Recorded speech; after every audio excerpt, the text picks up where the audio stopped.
اس دنیا میں ایک مسلمان کی کسی دوسرے مسلمان سے محبت خالص اللہ کی رضا اور اس کے چہرے کے لیے ہونی چاہیے۔ اب سوال یہ پیدا ہوتا ہے کہ کیسے پتہ چلے گا کہ ایک بندے کی دوسرے سے دوستی یا تعلق اللہ کے لیے ہے؟ اس کی ایک نشانی امام یحییٰ بن معاذ الرازی رحمہ اللہ نے ان الفاظ میں بیان فرمائی ہے: حقیقت المحبہ انہا لا تزید بالبر ولا تنقص بالجفاء۔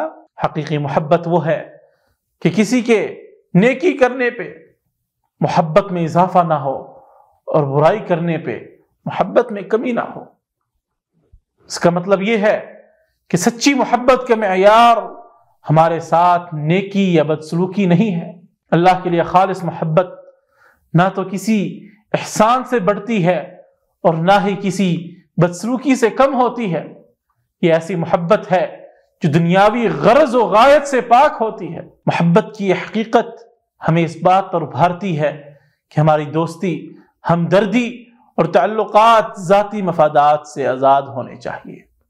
نبی کریم صلی اللہ علیہ وسلم کا فرمان ہے: سبعۃ یظلھم اللہ فی ظلہ یوم لا ظل الا ظلہ وذکر منہم رجلان تحابا فی اللہ۔ 7 قسم کے لوگوں کو قیامت کے دن مالک الملک اپنے سائے میں رکھیں گے۔ اس دن جس دن مالک الملک کے سائے کے علاوہ کوئی سایہ نہ ہوگا، اور ان میں وہ 2 آدمی بھی ہوں گے جو اللہ کے لیے محبت کرتے ہیں، یعنی ایسی محبت جس میں دنیاوی مفاد یا کسی فائدے کی توقع نہ ہو، اللہ کے ہاں خاص مقام رکھتی ہے۔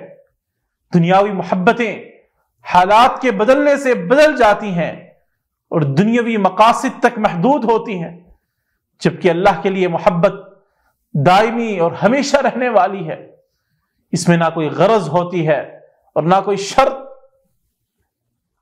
شیخ الاسلام ابن تیمیہ رحمہ اللہ نے فرمایا کہ جو محبت اللہ کے لیے ہو وہی باقی رہتی ہے اور ہر دوسری محبت کا زوال ہو سکتا ہے۔